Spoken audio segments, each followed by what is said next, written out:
한 번 왔다 가는 인생 너무 힘들게 살 필요 없습니다. 오늘이 내 남은 인생의 첫날이다. 과거는 이미 지나갔고 미래는 아직 오지 않았습니다. 우리에게는 오늘, 지금 이 순간만이 있습니다. 이 순간을 어떻게 사용할지는 여러분의 선택입니다. 우리는 충분히 강하고, 충분히 현명하고, 충분히 가치 있는 존재입니다. 안녕하세요. 저는 파주에 사는 올해 87세 한상철입니다. 여러분, 잠시 눈을 감고 생각해 보세요. 아침에 일어나시면 오늘도 또 이렇게 시작이구나 하는 생각이 드시나요? 텔레비전에서는 젊은이들의 이야기만 나오고 자녀들은 바쁘다는 핑계로 연락도 잘 안 하고 병원에 가는 일이 친구 만나는 것보다 더 잦아졌다고 느끼시나요? 네, 저도 그랬습니다. 제가 70이 넘었을 때 매일 아침이 두려웠습니다. 새로운, 또 다른 아픔이 찾아올까봐, 또 다른 외로움이 찾아올까봐. 그러나 지금 제가 말씀드릴 이야기는 그 두려움을 어떻게 극복했는지, 어떻게 남은 인생을 기쁨으로 살고 있는지에 대한 것입니다. 시청하시기 전에 잠시 아래 구독 버튼을 눌러주시고 좋아요도 함께 눌러주세요. 여러분의 작은 응원이 저에게는 큰 힘이 됩니다. 그리고 이 영상이 여러분의 인생의 작은 변화를 가져다 줄 수 있다면 주변의 친구들에게도 공유해 주세요. 우리는 긴 인생을 살아왔습니다. 전쟁을 겪었고, 가난을 이겨냈고, 자녀를 키우며 온갖 고생을 다 했습니다. 그런데 왜 지금 우리의 황혼기에 또다시 고통 속에서 살아야 할까요? 우리가 겪는 외로움, 소외감, 건강의 악화, 경제적 불안, 이런 것들이 우리의 마지막 여정을 괴롭히고 있습니다. 하지만 이것이 정말 우리가 선택해야 할 삶의 방식일까요? 한 번뿐인 인생, 우리가 남은 시간을 두려움과 불안 속에서 보내야 할까요? 아닙니다. 절대 그렇지 않습니다. 저는, 그리고 지금 이 영상을 보고 계신 여러분은 다른 선택을 할 수 있습니다. 더 행복하게, 더 의미 있게, 더 가볍게 살 수 있는 방법이 있습니다. 여러분, 우리는 이미 충분히 강합니다.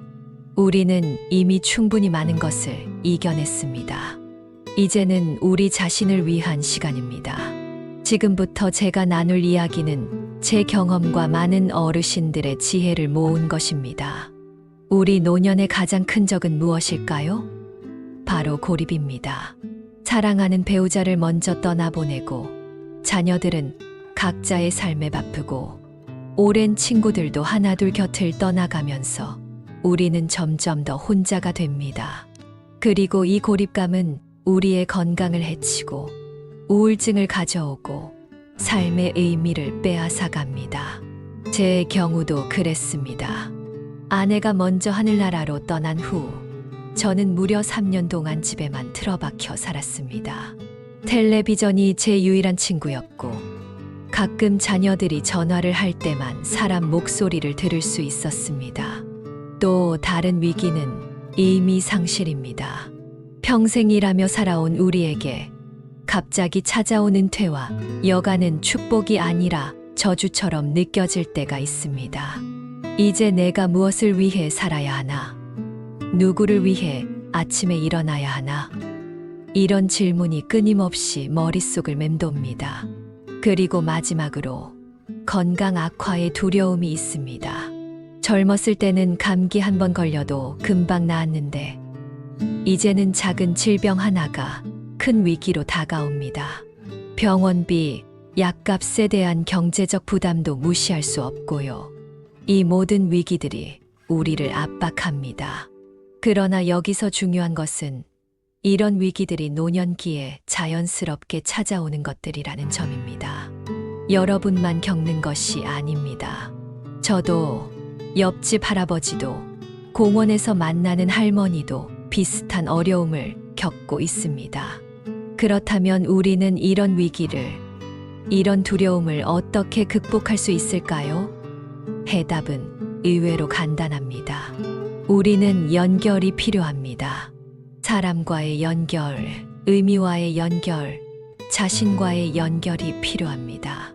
이것이 바로 제가 찾은 해결책이었고, 지금부터 그 방법을 하나씩 나누고 싶습니다. 제가 어떻게 고립에서 벗어나 새로운 공동체를 찾았는지, 어떻게 매일 아침이 기다려지는 삶을 살게 되었는지 이야기해 드리겠습니다. 고립의 문제를 해결하기 위한 첫 번째 단계는 작은 시작입니다. 제 경우 처음에는 그저 아파트 앞 공원에 나가 벤치에 30분만 앉아 있는 것으로 시작했습니다. 말 한마디 나누지 않아도 좋으니 그저 사람들 사이에 있는 것만으로도 충분했습니다. 그러다가 매일 같은 시간에 공원에 나오는 할머니와 눈인사를 나누게 되었고, 그것이 짧은 대화로 나중에는 함께 걷기로 발전했습니다. 몸도 마음도 건강해지는 느낌이 들더군요. 여러분도 할 수 있습니다. 의미를 찾는 문제에 대해서는 제가 발견한 가장 좋은 방법은 나누는 것이었습니다. 우리는 평생 많은 경험과 지혜를 쌓아왔습니다. 이것을 다른 사람과 나눌 때 놀라운 기쁨과 보람을 느낄 수 있습니다. 건강 문제에 관해서는 예방이 가장 중요합니다. 정기적인 건강검진, 적절한 운동, 균형 잡힌 식사는 기본입니다. 하지만 더 중요한 것은 마음의 건강입니다. 스트레스, 우울, 불안은 육체적 건강에도 큰 영향을 미칩니다. 저는 매일 아침 감사일기를 씁니다. 작은 것에 감사하는 습관이 제 마음을 밝게 해주었습니다. 오늘 아침 창문으로 들어오는 햇살에 감사합니다. 오늘 만난 친절한 마트 직원에게 감사합니다. 이런 작은 감사가 쌓여 큰 행복이 됩니다. 여러분, 우리의 남은 인생이 얼마나 될지는 아무도 모릅니다. 하지만 그 시간을 어떻게 보낼지는 우리가 선택할 수 있습니다. 이제 좀 더 구체적인 실천 방법을 나누어 볼까요? 첫째, 규칙적인 일상을 만드는 것이 중요합니다. 은퇴 후에는 시간이 많아지면서 오히려 일상이 무너지기 쉽습니다. 매일 같은 시간에 일어나고 식사하고 간단한 운동을 하는 규칙을 만들어 보세요. 저는 매일 아침 6시에 일어나 따뜻한 물 한 잔을 마신 후 15분간 스트레칭을 합니다. 그리고 베란다에서 10분간 심호흡을 하며 하루를 시작합니다. 이 간단한 루틴이 제 하루를 활기차게 만들어 줍니다. 둘째, 작은 목표를 세우는 것입니다. 하루, 일주일, 한 달 단위로 이루고 싶은 작은 목표를 정해보세요. 오늘은 공원을 2바퀴 걷기, 이번 주는 새로운 요리 한 가지 배우기, 이번 달은 장미 화분 가꾸기. 이런 작은 목표들이 삶에 의미를 부여합니다. 셋째, 디지털 기술과 친해지는 것입니다. 요즘 세상은 빠르게 변하고 있고 디지털 기술을 모르면 점점 더 소외될 수 있습니다. 저도 처음에는 스마트폰 사용이 어려웠지만 자녀, 손주들과 영상통화도 하고 배달 앱으로 음식도 주문합니다. 세상과의 연결이 훨씬 쉬워졌습니다. 여러분도 두려워하지 말고 한번 도전해 보세요. 넷째, 웃음을 찾는 것입니다. 웃음은 최고의 약입니다. 재미있는 프로그램을 보거나 유머 있는 친구와 시간을 보내거나 가끔은 어린아이처럼 장난을 치는 것도 좋습니다. 저는 매주 토요일에 웃음 치료 모임에 참가하는데 처음엔 어색했지만 지금은 그 시간이 기다려집니다. 다섯째, 배움을 계속하는 것입니다. 나이가 들었다고 해서 배움을 멈출 필요는 없습니다. 오히려 지금이야말로 평생 하고 싶었지만 시간이 없어 못했던 것들을 배울 수 있는 기회입니다. 저는 67세에 하모니카를 배우기 시작했고 이제는 작은 공연도 할 수 있게 되었습니다. 여섯째, 감사하는 마음을 갖는 것입니다. 매일 저녁 잠들기 전에 오늘 하루 감사한 일 3가지를 생각해 보세요. 아주 작은 것이라도 좋습니다. 이런 습관이 우리의 시선을 문제에서 축복으로 옮겨줍니다. 이제 제가 만난 분들의 변화 이야기를 들려드리겠습니다. 먼저 박 할머니 78세의 이야기입니다. 박 할머니는 남편을 잃고 5년간 우울증으로 고생하셨습니다. 집에서 텔레비전만 보며 지내던 어느 날 옆집 이웃의 권유로 노래교실에 가입하게 되었습니다. 처음에는 노래를 잘 못한다며 망설였지만 용기를 내어 참가했습니다. 일주일에 2번 다른 어르신들과 함께 노래를 부르면서 박 할머니의 얼굴에 점점 웃음이 돌아왔습니다. 1년 후 박 할머니는 노래교실이 내 인생을 구했다고 말씀하셨습니다.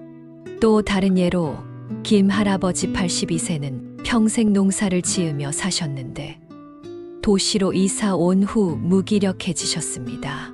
텃밭도 없고 할 일도 없어 매일이 지루했습니다. 그러던 중 아파트 옥상 텃밭 가꾸기를 하게 되었고 거기서 자신의 경험을 젊은 세대와 나누는 즐거움을 발견했습니다. 이분들의 공통점은 무엇일까요? 바로 의미 있는 연결을 찾았다는 것입니다.